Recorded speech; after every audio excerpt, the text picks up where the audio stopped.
सदस्यगण, budget के बाद राज्यपाल अभिभाषण में आपको पर्याप्त अवसर दूंगा। मेरा आपसे निवेदन है, नहीं माननीय अखिलेश जी, आपने संसद की मर्यादा को आप बना के रखें। कभी बजट भाषण के अंदर इस तरीके का नहीं हुआ, ये उचित नहीं है, ये उचित नहीं है। अखिलेश जी प्लीज, मैं आपको मौका दूंगा राज्यपाल अभिभाषण पे, प्लीज। नो, ये तरीका ठीक नहीं है। No,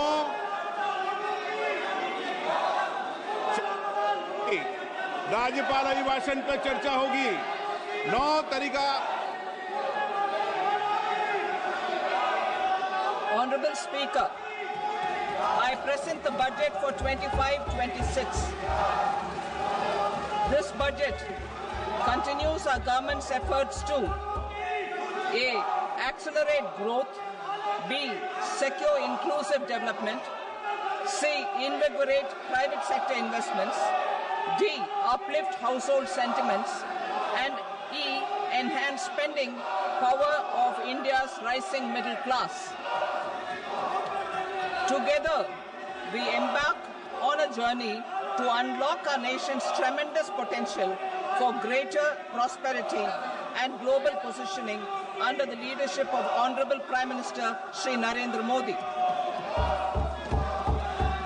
As we complete the first quarter of the 21st century, continuing geopolitical headwinds suggest lower global economic growth over the medium term.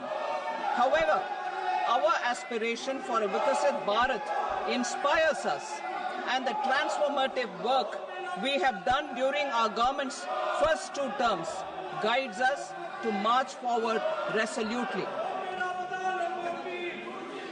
Our economy is the fastest growing among all major economies. Our development track record for the past 10 years and structural reforms have drawn global attention. Confidence in India's capability and potential has only grown in this period.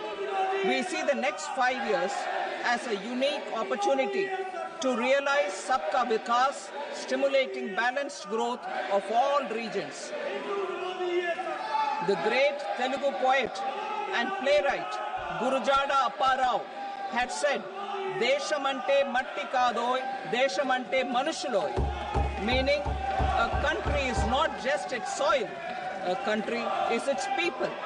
In line with this, for us, Vikasit Bharat encompasses zero poverty, 100% quality good school education, access to high quality, affordable and comprehensive health care, 100% skilled labor with meaningful employment, 70% women in economic activities, and farmers making our country the food basket of the world. In this budget, the proposed development measures span 10 broad areas focusing on Garib, youth, Annadata and Nari, spurring agricultural growth and productivity, building rural prosperity and resilience, taking everyone together on an inclusive growth path, boosting manufacturing and furthering Make in India, supporting MSMEs, enabling employment-led development, investing in people, economy and innovation, securing energy supplies, promoting exports and nurturing innovation. For this journey of development, our 4 powerful engines are agriculture, MSME, investments and exports. The fuel, our reforms, our guiding spirit, inclusivity, and the destination, Vikasit Bharat. This budget aims to initiate transformative reforms across 6 domains. During the first 5 years, these will augment our growth potential and global competitiveness. The domains are taxation, power sector, urban development, mining, financial sector, and regulatory reforms. Agriculture as the first engine. Now I move to specific proposals, beginning with agriculture as the first engine.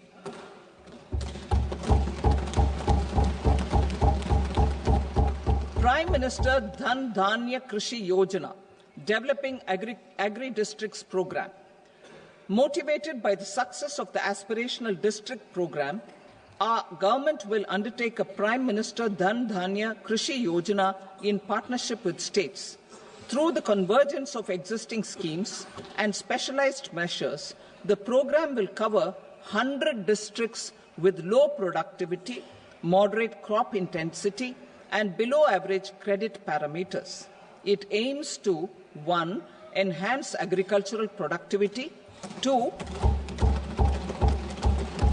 Adopt crop diversification and sustainable agricultural practices, 3. Augment post-harvest storage at the panchayat and block level, 4. Improve irrigation facilities, and 5. Facilitate availability of long-term and short-term credit. This program is likely to help 1.7 crore farmers.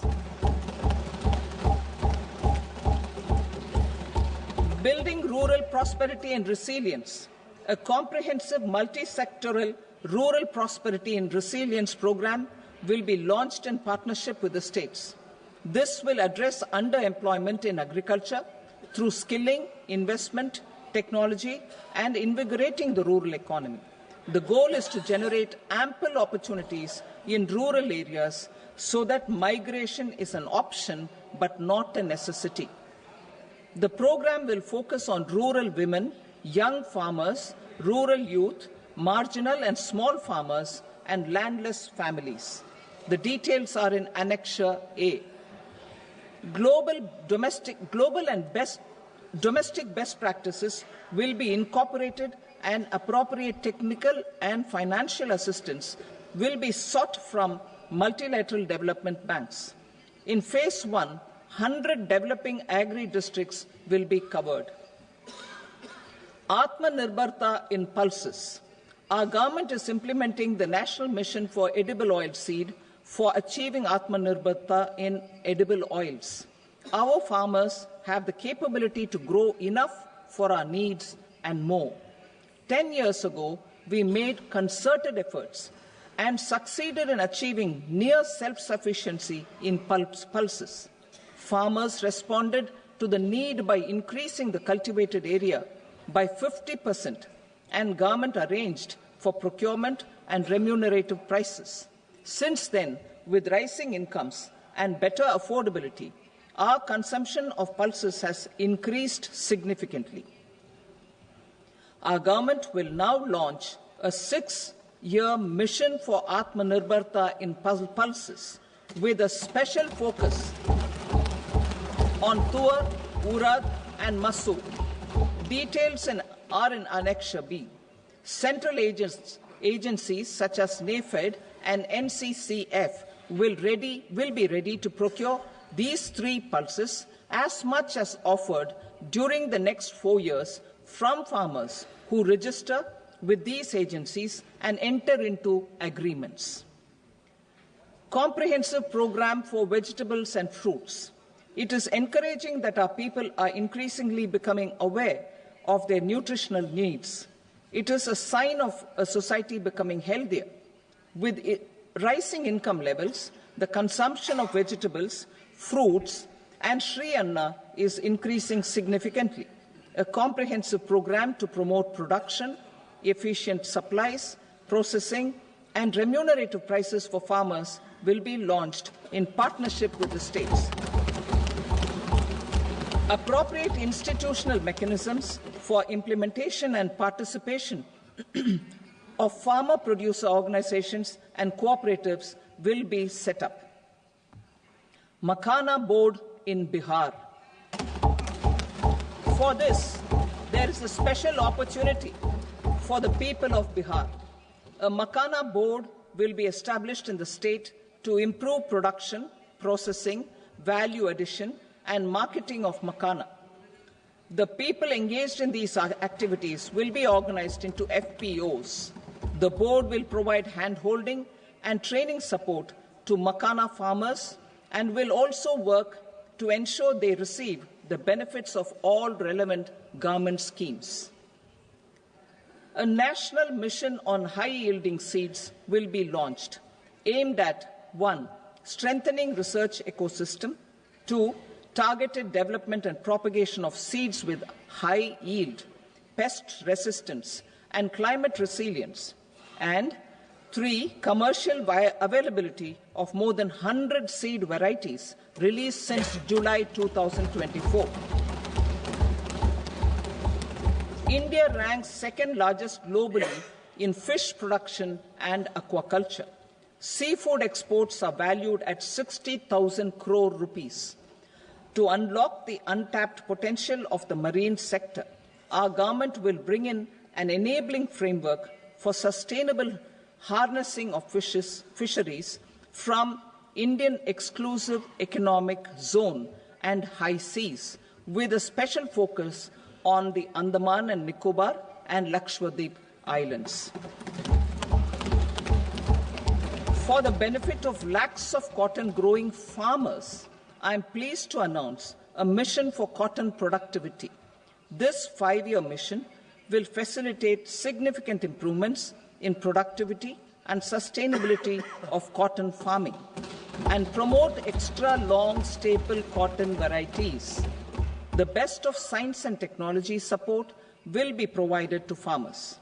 Aligned with our integrated 5F vision for the textile sector, this will help in increasing incomes of the farmers and ensure a steady supply of quality cotton for rejuvenating India's traditional textile sector. Kisan credit cards facilitate short-term loans for 7.7 crore farmers, fishermen, and dairy farmers. The loan limit under modified interest subvention scheme will be enhanced from 3 lakh rupees to 5 lakh rupees for loans taken through the KCC. For Atmanirbharta in urea production, our government had reopened 3 dormant urea plants in the eastern region. To further augment urea supply, a plant with annual capacity of 12.7 lakh metric tons will be set up at Namrup in Assam.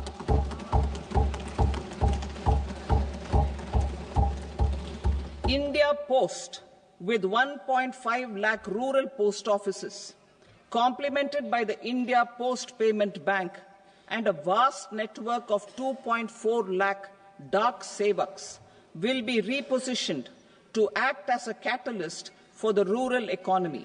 Details are at Annexure C.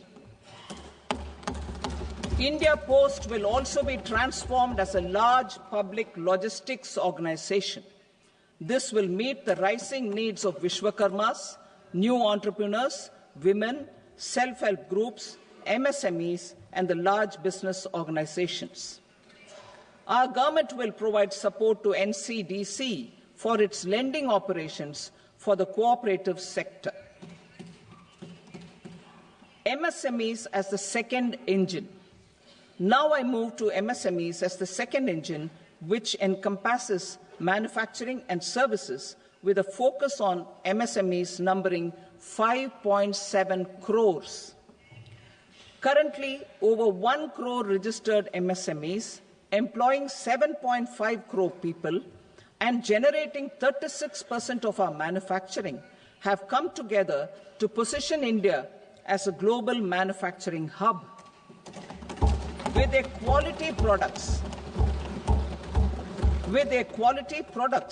these MSMEs are responsible for 45% of our exports.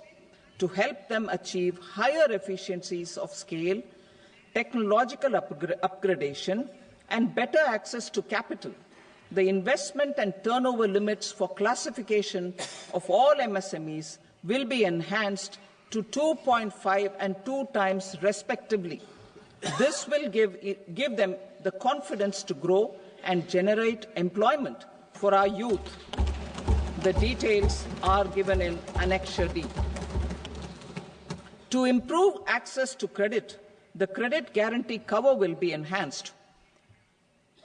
First, for micro and small enterprises from 5 crore to 10 crore rupees, leading to additional credit of 1.5 lakh crores in the next 5 years.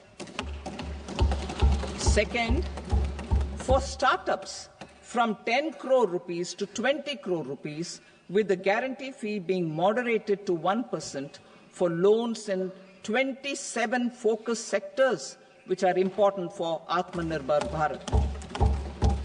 And for well-run exporter MSMEs, for term loans up to 20 crore rupees. Also for the micro enterprises, we will introduce customized credit cards with a 5 lakh rupee limit for micro enterprises registered on Udyam portal. In the first year, 10 lakh such cards will be issued. Fund of funds for startups. The alternate investment fund, AIFs, for startups have received commitments of more than 91,000 crores rupees. These are supported by the fund of funds set up with the Government of India's contribution of 10,000 crore rupees. Now, a new fund of funds with expanded scope and a fresh contribution of another 10,000 crore rupees will be set up. A new scheme will be launched for 5 lakh women, scheduled castes and scheduled tribes, first-time entrepreneurs. This will provide term loans up to 2 crore rupees during the next 5 years. The scheme will incorporate lessons from the successful Stand Up India scheme. Online capacity building for entrepreneurship and managerial skills will also be organized. Measures for labor-intensive sectors.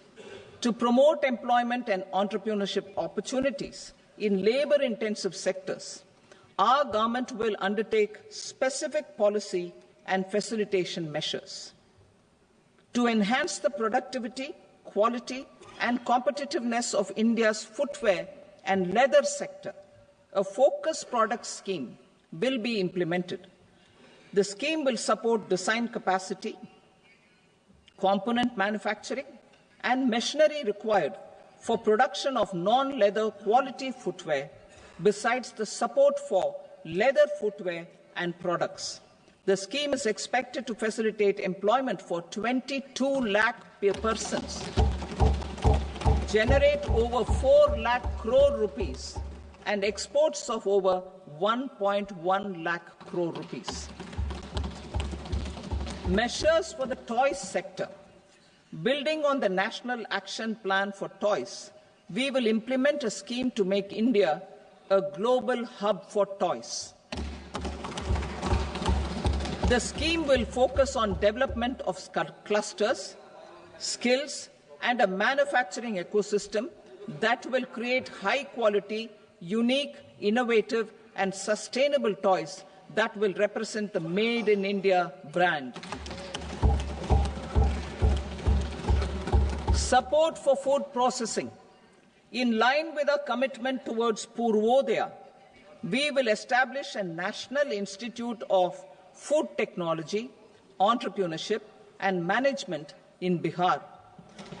The institute will provide a strong fillip to food processing activities in the entire eastern region. This will result in 1. Enhanced income for the farmers through value addition to their produce, and 2. Skilling entrepreneurship and employment opportunities for the youth. Manufacturing mission, furthering Make in India. Our government will set up a national manufacturing mission covering small, medium, and large industries for furthering Make in India by providing policy support, execution roadmaps, governance, and monitoring framework for central ministries and states. Details are in Annexure E. Given our commitment to climate-friendly development, the mission will also support clean tech manufacturing. This will aim to improve domestic value addition and build our ecosystem for solar PV cells, EV batteries, motors and controllers, electrolyzers, wind turbines, very high voltage transmission equipment and grid scale batteries. Investment as the third engine. Now I move to investment as the third engine, which encompasses investing in people, investing in the economy, and investing in innovation. Investing in people. Saksham Anganwadi and Poshan 2.0. Saksham Anganwadi and Poshan 2.0 program provides nutritional support to more than 8 crore children, 1 crore pregnant women and lactating mothers all over the country, and about 20 lakh adolescent girls in aspirational districts and the Northeast region. The cost norms for these nutritional support will be enhanced appropriately. Atal Tinkering Labs. 50,000 Atal Tinkering Labs will be set up in government schools in the next 5 years to cultivate the spirit of curiosity and innovation and foster a scientific temper among young minds. Broadband connectivity to government secondary schools and PHCs. Broadband connectivity will be provided to all government secondary schools and primary health centers in rural areas under the BharatNet project. Bharatiya Bhasha Pustak Scheme. We propose to implement a Bharatiya Bhasha Pustak scheme to provide digital form Indian language books for schools and for higher education. This aims to help students understand their subjects better and in their language. National Centers of Excellence for Skilling. Building on the initiative announced in the July 24 budget, 5 national centers of excellence for skilling will be set up with global expertise and partnerships to equip our youth with the skills required for Make for India, Make for the World manufacturing. The partnership will cover curriculum design, training of trainers, and a skills certification framework and periodic reviews. Expansion of capacity in IITs. Total number of students in 23 IITs has increased 100% from 65,000 to 1.35 lakh in the past 10 years.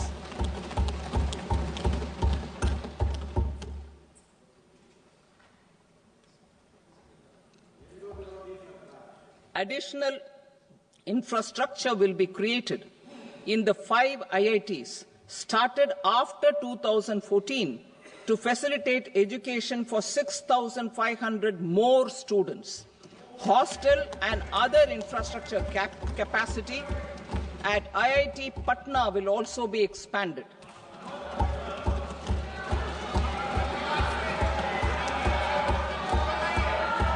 Center of Excellence.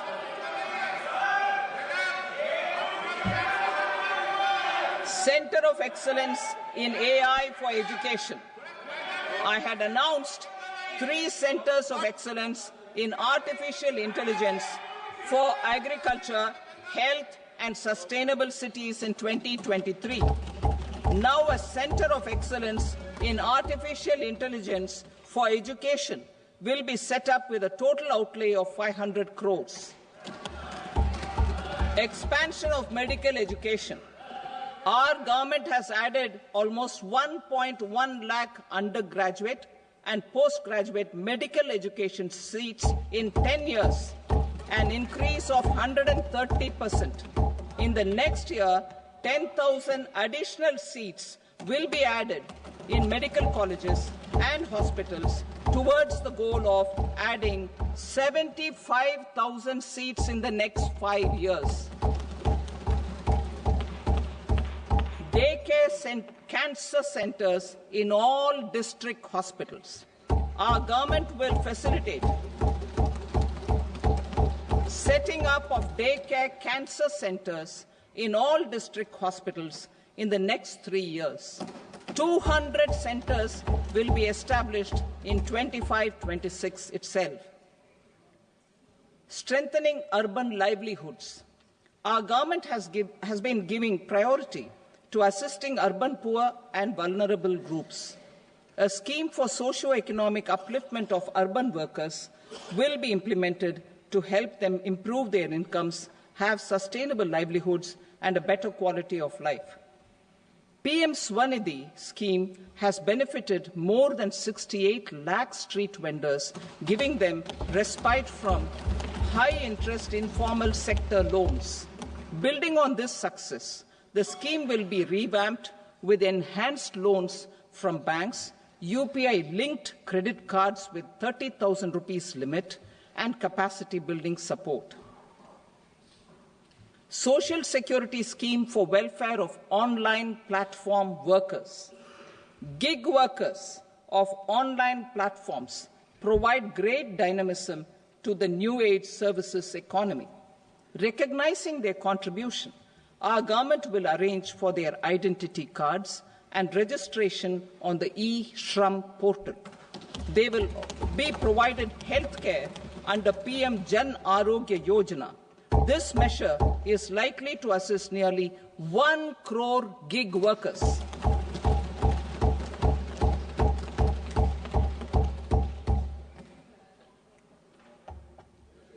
Investing in the economy. Public-private partnership in infrastructure. Each infrastructure-related ministry will come up with a 3-year pipeline of projects that can be implemented in PPP mode. States will also be encouraged to do so and can seek support from the India Infrastructure Project Development Fund, which is a scheme to prepare PPP proposals. Support to states for infrastructure. An outlay of 1.5 lakh crore is proposed for the 50-year interest-free loans to states for capital expenditure and incentives for reforms. Building on the success of the first asset monetization plan announced in 2021, the second plan for 2025 to 30 will be launched to plow back capital of 10 lakh crore in new projects. Regulatory and fiscal measures will be fine-tuned to support the plan. Jal Jeevan Mission. Since 2019, 15 crore households representing 80% of India's rural population have been provided access to portable tap water connections. To achieve 100% coverage, I am pleased to announce the extension of this mission until 2028 with an enhanced total outlay.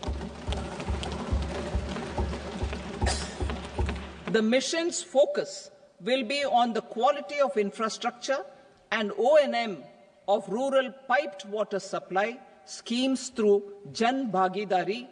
A separate MOU or separate MOUs will be signed with the states and union territories to ensure sustainability and citizen-centric water services delivery. Urban sector reforms.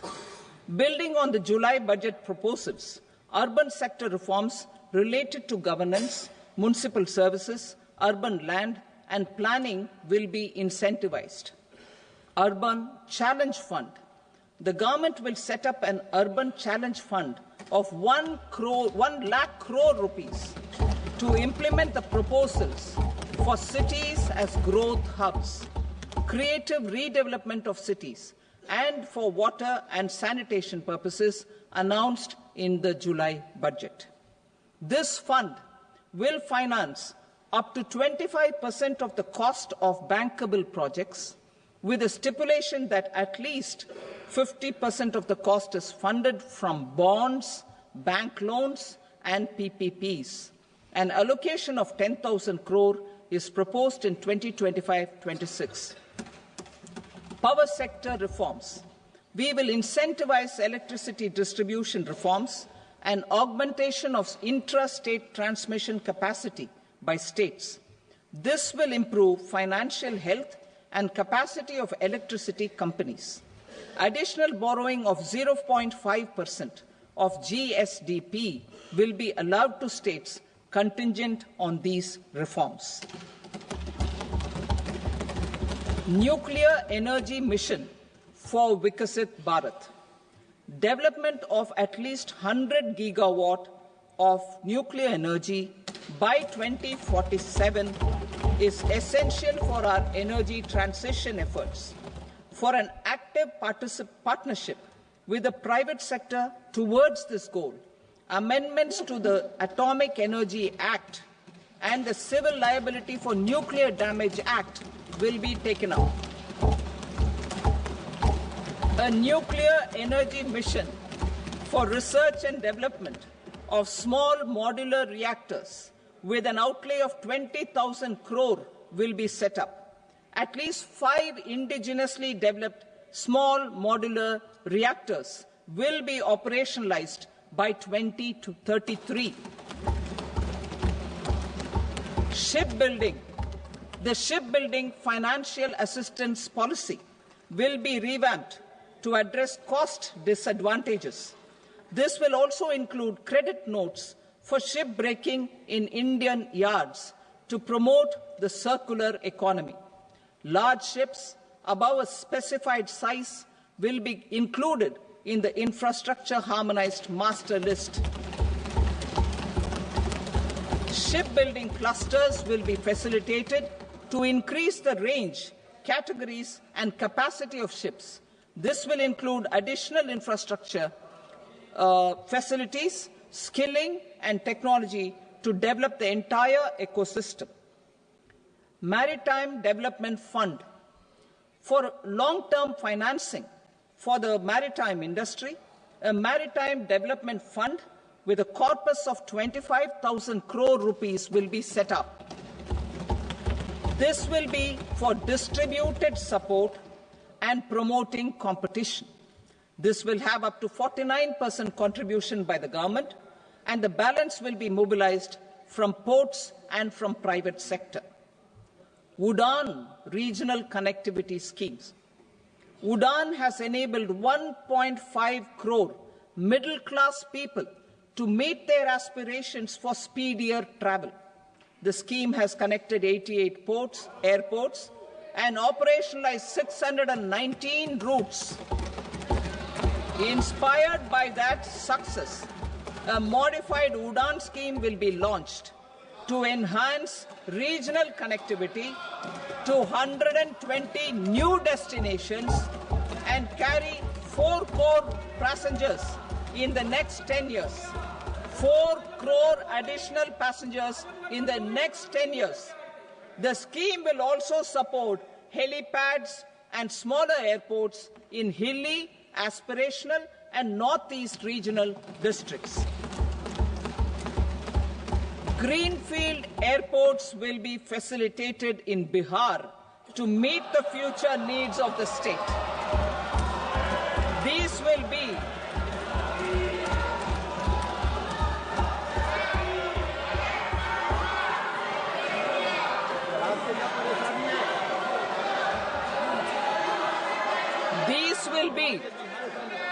These will be in addition to the expansion of the capacity of Patna Airport and a brownfield airport in Beta.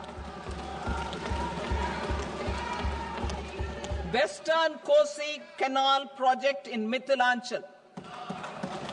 Financial support will be provided for the Western Kosi Canal ERM project, benefiting a large number of farmers cultivating over 50,000 hectares of land in the Mithilanchal region of Bihar. Mining sector reforms. Mining sector reforms, including those for minor minerals, will be encouraged through sharing of best practices and institutions of a state mining index. A policy for recovery of critical minerals from tailings will be brought out. Under the special window for affordable and mid-income housing, SWAMI, 50,000 dwelling units in stressed housing projects have been completed and keys handed over to home buyers. Another 40,000 units will be completed in 2025, further helping middle-class families who were paying EMIs on loans taken for apartments while also paying rent for their current dwellings. Building on this success, Swami Fund 2 will be established as a blended finance facility with contribution from the government, banks and private investors. This fund of 15,000 crore rupees will aim for expeditious completion of another 1 lakh units. PM Gati Shakti data for private sector. For furthering PPPs and assisting the private sector in project planning, access to relevant data and maps from the PM Gati Shakti portal will be provided. Tourism for employment-led growth.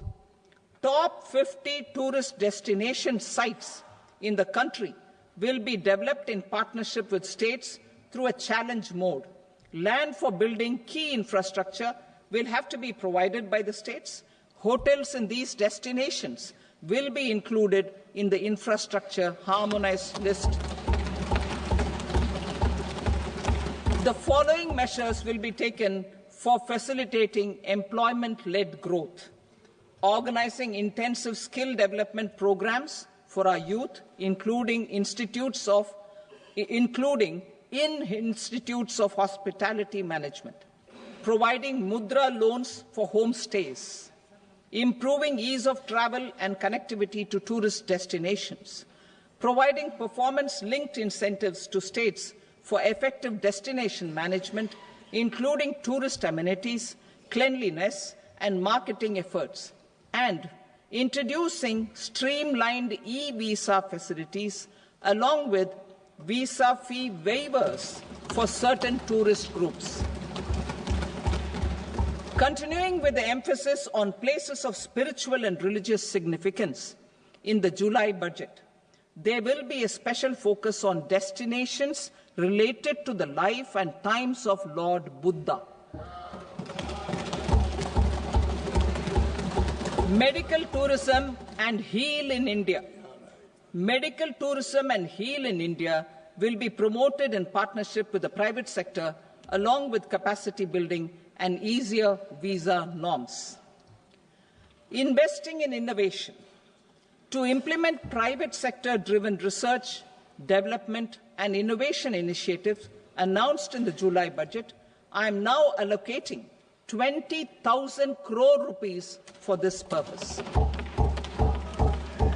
A deep tech fund of funds will also be explored to catalyze the next generation startups as a part of this initiative. In the next 5 years, under the PM Research Fellowship Scheme, we will provide 10,000 fellowships for technological research in IITs and IISc with enhanced financial support. The second gene bank with 10 lakh germplasm lines will be set up for future food and nutritional security. This will provide conservation support to both public and private sectors for genetic resources. We will start a national geospatial mission to develop foundational geospatial infrastructure and data. Using PM Gati Shakti, this mission will facilitate modernization of land records, urban planning, and design of infrastructure projects. A Gyan Bharatam mission for survey, documentation, and conservation of our manuscript heritage with academic institutions, museums, libraries, and private collectors will be undertaken to cover more than 1 crore manuscripts. We will set up a national digital repository of Indian knowledge systems for knowledge sharing. Now I move to exports as the fourth engine. We will set up an export promotion mission with sectoral and ministerial targets driven jointly by the Ministries of Commerce, MSME, and Finance. It will facilitate easy access to export credit, cross-border factoring support, support to MSMEs to tackle non-tariff measures in overseas markets. A digital public infrastructure, Bharat Trade Net, for international trade will be set up as a unified platform for trade documentation and financing solutions. This will complement the Unified Logistics Interface platform. The BTN will be aligned with international practices. Support will be provided to develop domestic manufacturing capacities for our economy's integration with global supply chains. Sectors will be identified based on objective criteria. Facilitation groups with participation of senior officers and industry representatives will be formed for select products and supply chains. Through this, there are huge opportunities related to Industry 4.0, which needs high skills and talent. Our youth have both. Our government will support the domestic electronic equipment industry to leverage this opportunity for the benefit of our youth. A national framework will be formulated as guidance to states for promoting global capability centers in emerging Tier 2 cities. This will suggest measures for enhancing availability of talent and infrastructure, building bylaw reforms, and mechanisms for collaboration with industry. Our government will facilitate upgradation of infrastructure and warehousing for air cargo, including high-value perishable horticultural produce. Cargo screening and customs protocol will be streamlined and made user-friendly. Reforms as the fuel. Over the past 10 years, our government has implemented several reforms for convenience of taxpayers, such as faceless assessment, 2, taxpayer charter, 3, faster returns, 4, almost 99% returns being on self-assessment, and 5, Vivad Se Vishwas scheme.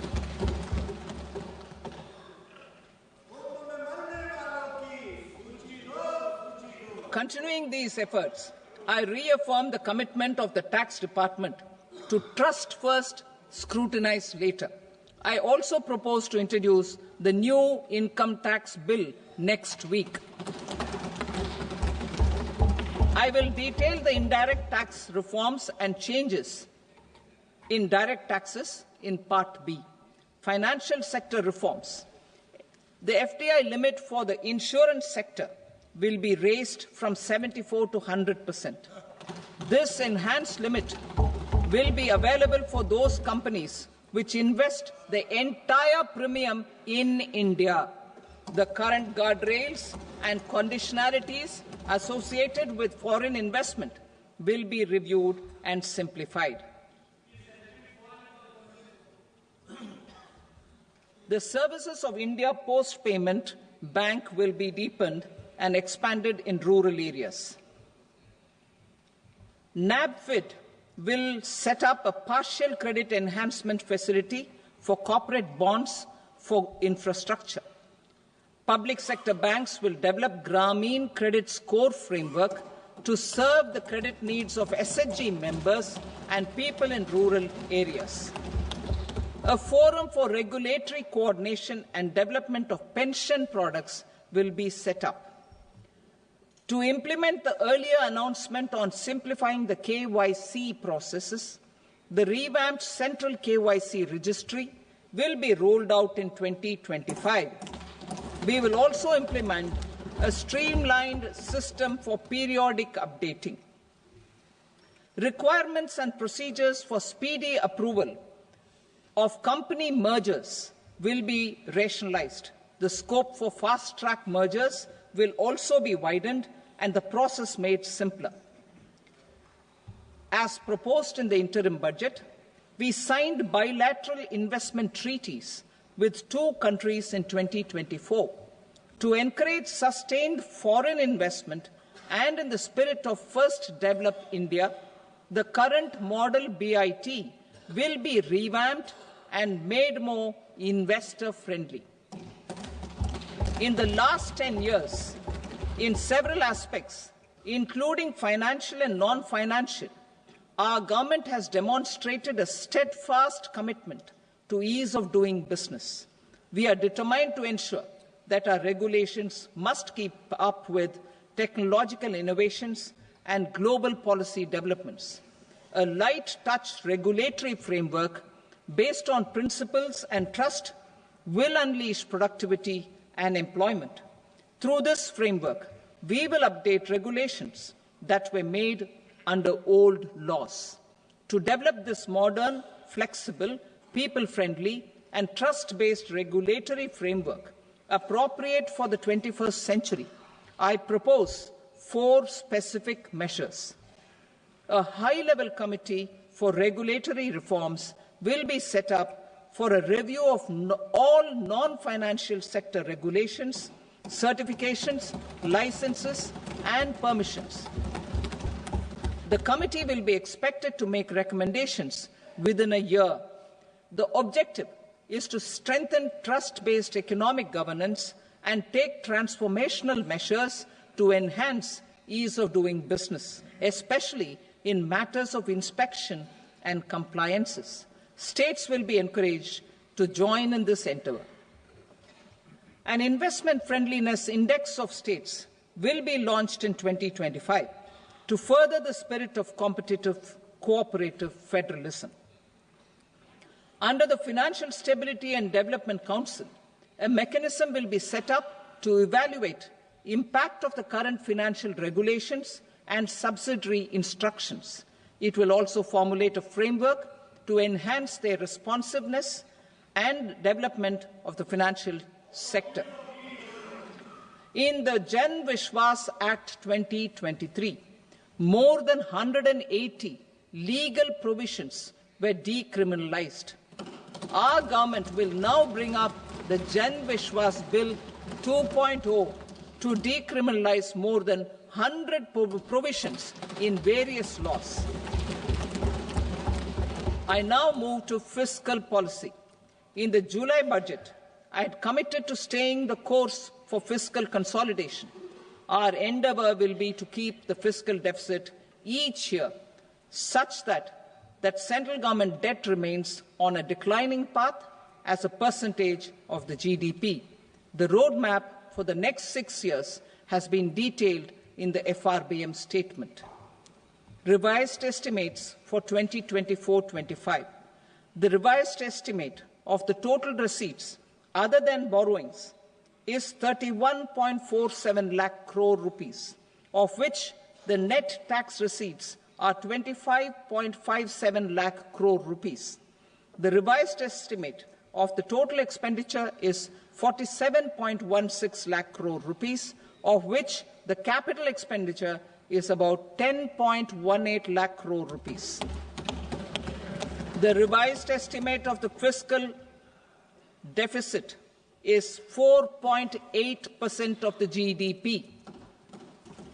Budget estimates for 25-26. Coming to 25-26, the total receipts other than borrowings and total expenditure are estimated at 34.96 lakh crore rupees and 50.65 lakh crore rupees respectively. The net tax receipts are estimated at 28.37 lakh crore rupees. The fiscal deficit is estimated to be 4.4% of GDP. To finance the fiscal deficit, the net market borrowings from dated securities are estimated at 11.54 lakh crore. The balance financing is expected to come from small savings and other sources. The gross market borrowings are estimated at 14.82 lakh crore rupees. I will now move to Part B. Indirect taxes. My proposals relating to customs aim to rationalize tariff structure and address duty inversion. These will also support domestic manufacturing and value addition, promote exports, facilitate trade, and provide relief to common people. Rationalization of customs tariff structure for industrial goods. As a part of comprehensive review of customs rate structure announced in July 2024 budget, I propose to 1. Remove 7 tariff rates. This is over and above the 7 tariff rates removed in 23-24 budget. After this, there will be only 8 remaining tariff rates, including 0 rate. 2. Apply appropriate cess to broadly maintain effective duty incidence, except on a few items where such incidence will reduce marginally. 3. Levy not more than 1 cess or surcharge. Therefore, I propose to exempt social welfare surcharge on 82 tariff lines that are subject to a cess. I shall now take up sector-specific proposals. To provide relief to patients, particularly those suffering from cancer, rare diseases, and other severe chronic diseases, I propose to add 36 life-saving drugs and medicines to the list of medicines fully exempted from basic custom duty.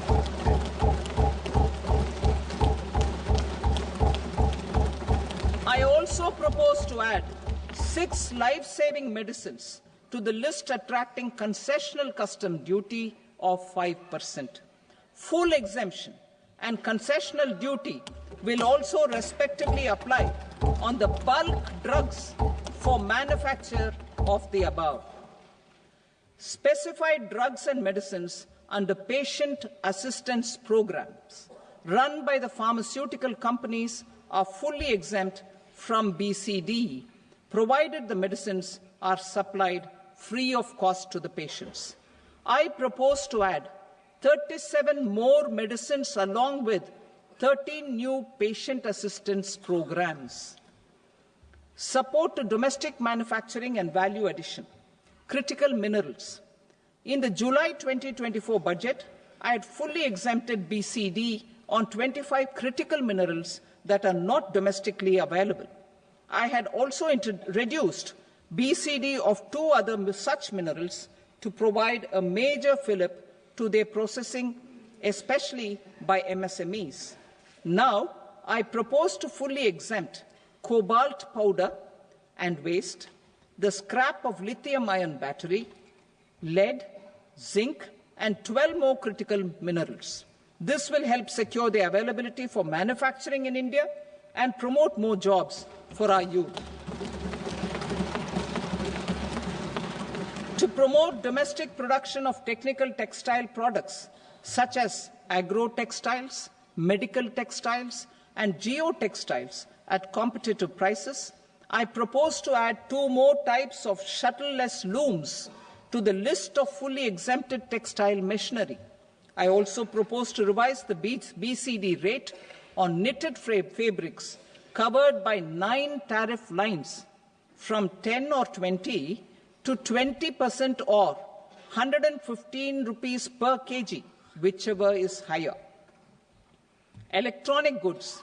In line with our Make in India policy and to rectify inverted duty structure, I propose to increase the BCD on interactive flat panel display from 10% to 20% and reduce the BCD to 5% on open cell and other components.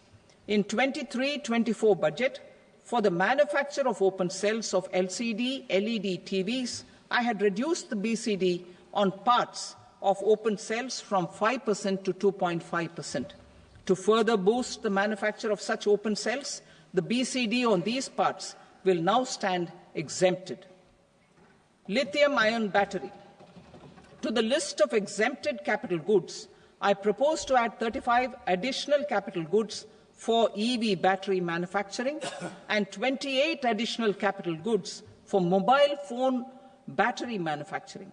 This will boost domestic manufacture of lithium-ion batteries, both for mobile phones and for electric vehicles.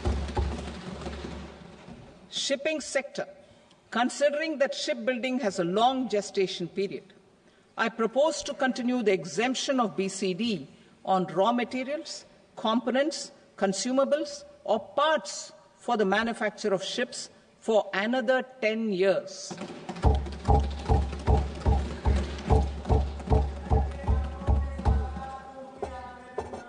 I also propose the same dispensation for shipbreaking to make it more competitive. Telecommunication. To prevent classification disputes, I propose to reduce the BCD from 20% to 10% on carrier-grade Ethernet switches to make it at par with non-carrier-grade Ethernet switches. Export promotion. To facilitate exports of handicrafts, I propose to extend the time period for export from 6 months to 1 year, further extendable by another 3 months if required. I also propose to add 9 items to the list of duty-free inputs. Leather sector. I propose to fully exempt BCD on wet blue leather to facilitate imports for domestic value addition and employment. I also propose to exempt crust leather from 20% export duty to facilitate exports by small tanners. Marine products. To enhance India's competitiveness in the global seafood market, I propose to reduce BCD from 30% to 5% on frozen fish paste, surimi, for manufacture and export of its analog products. I also propose to reduce BCD from 15% to 5% on fish hydrolysates for manufacture of fish and shrimp feed. In July 2024 budget, to promote development of domestic MROs for aircraft and ships, I had extended the time limit for export of foreign origin goods that were imported for repairs from 6 months to 1 year and further extendable by 1 year. I now propose to extend the same dispensation for railway goods. Time limit for provisional assessment. Presently, the Customs Act 1962 does not provide any time limit to finalize provisional assessments, leading to uncertainty and cost to trade. As a measure of promoting ease of doing business, I propose to fix a time limit of 2 years, extendable by a year, for finalizing the provisional assessment. I propose to introduce a new provision that will enable importers or exporters, after clearance of goods, to voluntarily declare material facts and pay duty with interest but without penalty. This will incentivize voluntary compliance. However, this will not apply in cases where department has already initiated audit or investigation proceedings. For industry to better plan their imports, I propose to extend the time limit for the end use of imported inputs in the relevant rules from 6 months to 1 year. This will provide operational flexibility in view of cost and uncertainty of supply. Further, such importers will now have to file only quarterly statements instead of a monthly statement.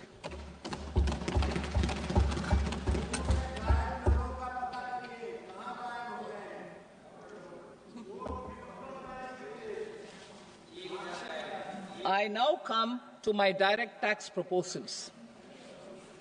In Part A, I have briefly underlined taxation reforms as one of key reforms to realize our vision of Vikasit Bharat.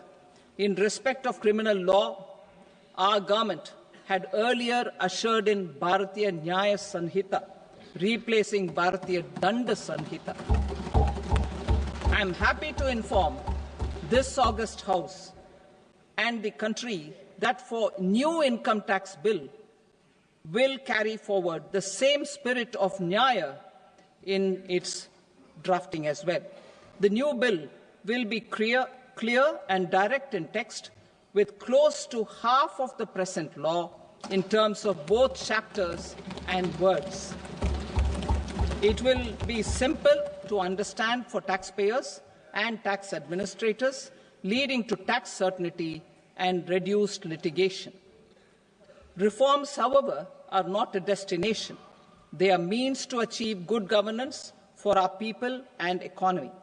Providing good governance primarily involves being responsive.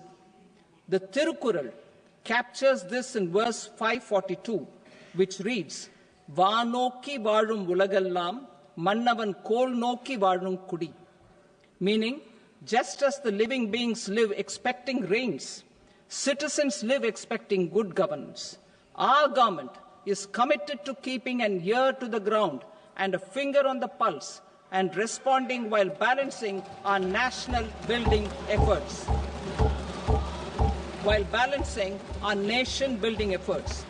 The following measures will detail just how our government will, under the guidance of PM Modi, has taken steps to understand and address. I repeat that sentence, sir. The following measures will detail just how our government, under the guidance of PM Modi, has taken steps to understand and address the needs voiced by our citizens. My tax proposals are guided by this spirit. The objectives of my proposals are as follows: personal income tax reforms with special focus on middle class, rationalization of TDS and TCS for easing difficulties, encouraging voluntary compliance, reducing compliance burden, ease of doing business, employment and investment. I will come to my proposal on personal income tax towards the end. TDS and TCS, rationalization for easing difficulties. I propose to rationalize tax deduction at source, TDS, by reducing the number of rates and thresholds above which TDS is deducted. Further, threshold amounts for tax deduction will be increased for better clarity and uniformity. The limit for tax deduction on interest for senior citizens is being doubled from the present 50,000 rupees to 1 lakh rupees. Similarly, the annual limit of 2.40 lakh rupees for TDS on rent is being increased to 6 lakh rupees. This will reduce the number of transactions liable to TDS, thus benefiting small taxpayers receiving small payments. The threshold to collect tax at source, the TCS, on remittances under RBI's liberalized remittance scheme, the LRS, is proposed to be increased from 7 lakh to 10 lakhs. I also propose to remove TCS on remittances for education purposes, where such remittances is out of a loan taken from a specified financial institution. Both TDS and TCS are being applied on any transaction related to sale of goods. To prevent such compliance difficulties, I propose to omit the TCS. I also propose that the provisions of the higher TDS deduction will now apply only in non-PAN cases. In July 2024, the delay for payment of TDS up to the due date of filing statement was decriminalized. I propose to provide the same relaxation to TCS provisions as well. The government under the leadership of Prime Minister Modi believes in Sabka Saath, Sabka Vikas, Sabka Vishwas and Sabka Prayas. In line with this, we brought in updated return facility in 2022 for voluntary compliance by taxpayers who had omitted to report their correct income. Our trust in taxpayers was proved right. Nearly 90 lakh taxpayers voluntarily updated their incomes by paying additional tax. Taking this trust further, I now propose to extend the time limit to file updated returns for any assessment year from the current limit of 2 years to 4 years. I propose to reduce the compliance burden for small charitable trusts and institutions by increasing their period of registration from 5 years to 10 years. It is also proposed that disproportionate consequences do not arise for minor defaults such as incomplete applications filed by charitable entities. Presently, taxpayers can claim the annual value of self-occupied properties as nil only on the fulfillment of certain conditions. Considering the difficulties faced by taxpayers, it is proposed to allow the benefit of 2 such self-occupied properties without any condition. To streamline the process of transfer pricing and to provide an alternative to yearly examination, I propose to introduce a scheme for determining arm's length price of international transaction for a block period of 3 years. This will be in line with global best practices. With a view to reduce litigation and provide certainty in international taxation, the scope of safe harbor rules is being expanded. A number of senior and very senior citizens have very old national savings scheme accounts. As interest is no longer payable on such accounts, I propose to exempt withdrawals made from NSS by individuals on or after 29th August 2024. I am also proposing to allow similar treatment to NPS Vatsalya accounts as is available to normal NPS accounts subject to overall limits. In my speech in July 2024, I had promised that all processes, including giving effect to appellate orders, shall be digitalized and made paperless over the next 2 years. So I'm happy to announce that digitalization is being made operational now. In July 2024, we brought in the Vivad Se Vishwas scheme to resolve income tax disputes pending in appeal. The scheme has received a great response, with nearly 33,000 taxpayers having availed of the scheme to settle their disputes. I have a few proposals to promote investment and employment.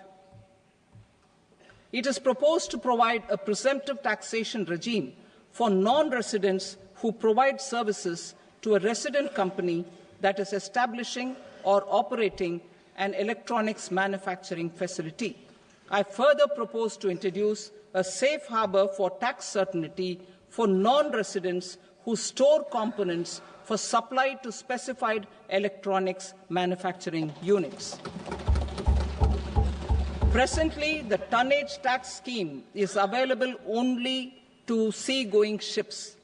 The benefits of existing tonnage tax scheme are proposed to be extended to inland vessels registered under the Indian Vessels Act 2021 to promote inland water transport in the country.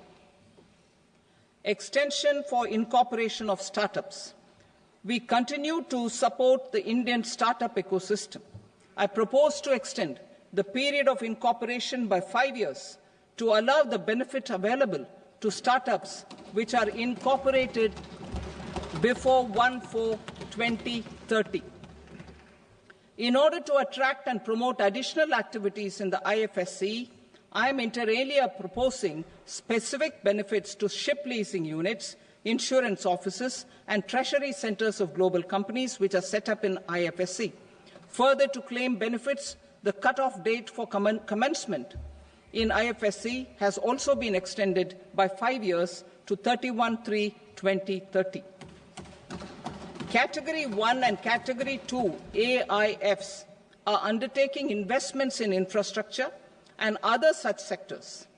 I propose to provide certainty of taxation to these entities on the gains from securities.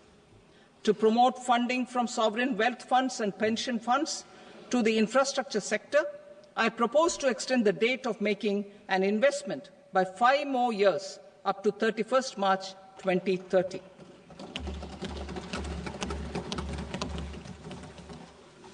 Personal income tax reforms with special focus on middle class.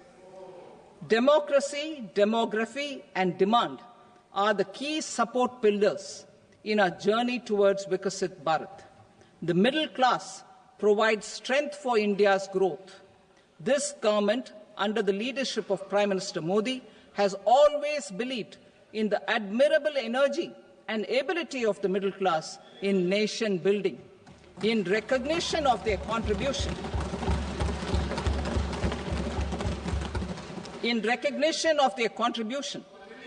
we have periodically reduced their tax burden. Right after 2014, the nil tax slab was raised to 2.5 lakhs of rupees, which was further raised to 5 lakh rupees in 2019 and to 7 lakh rupees in 2023. This is reflective of our government's trust on the middle-class taxpayers. I am now happy to announce that there will be no income tax payable up to income of 12 lakh rupees.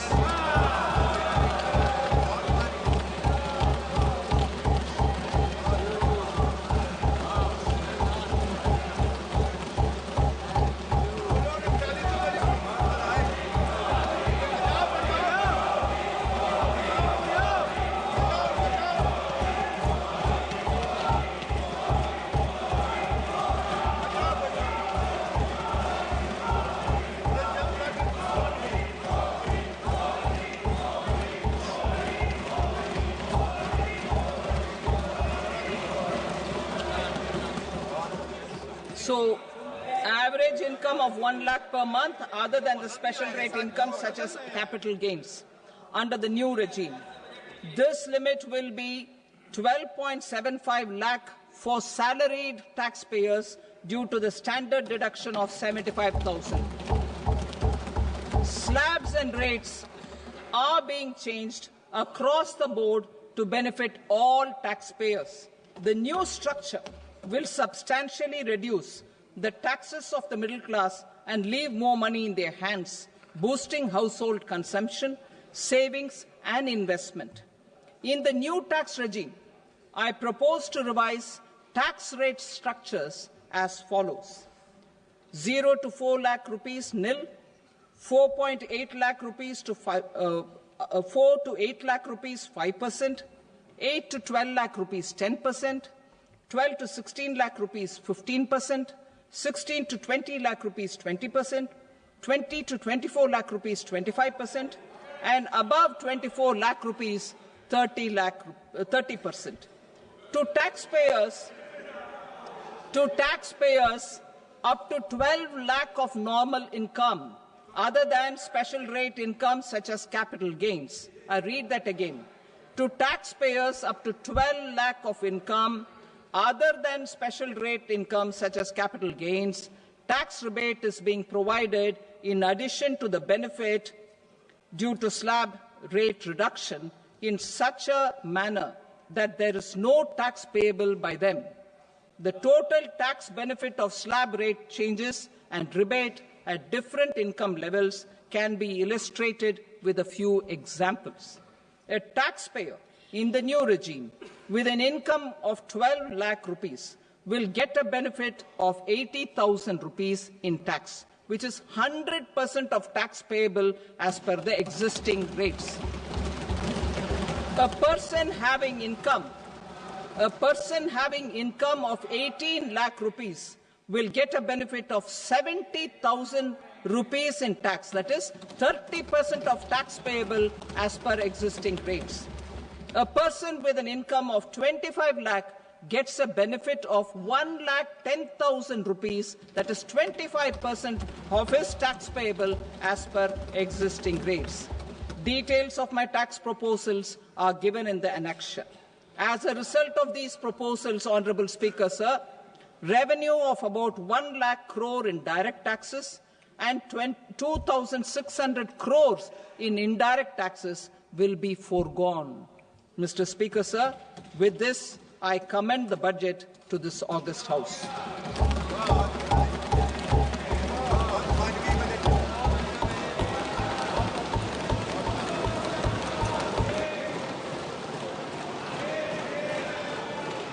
Item number 2, Srimati Nirmala Sitharaman.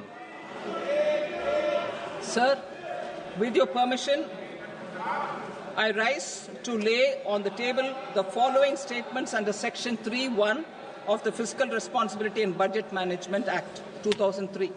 Medium-term fiscal policy cum fiscal policy strategy statement and macroeconomic framework statement. Item number 3, Srimati Nirmala Sitharaman. Sir, with your permission, I rise to move for leave to introduce the Finance Bill 2025. प्रश्न ये है कि विधेयक को पुनर्स्थापित करने की अनुमति प्रदान की जाए। जो सदस्य इसके पक्ष में हाँ कहें, जो सदस्य विरोध में ना कहें। मेरे विचार में निर्णय हाँ वालों के पक्ष में हुआ, हाँ वालों के पक्ष में अनुमति प्रदान की जाती है। माननीय मंत्री जी, अब विधेयक को पुनर्स्थापित करें। Sir, I introduce the bill. Thank you. सभा की कार्रवाई सोमवार दिनांक 3 फरवरी 2025 को प्राप्त 11 बजे तक के लिए स्थगित की जाती है।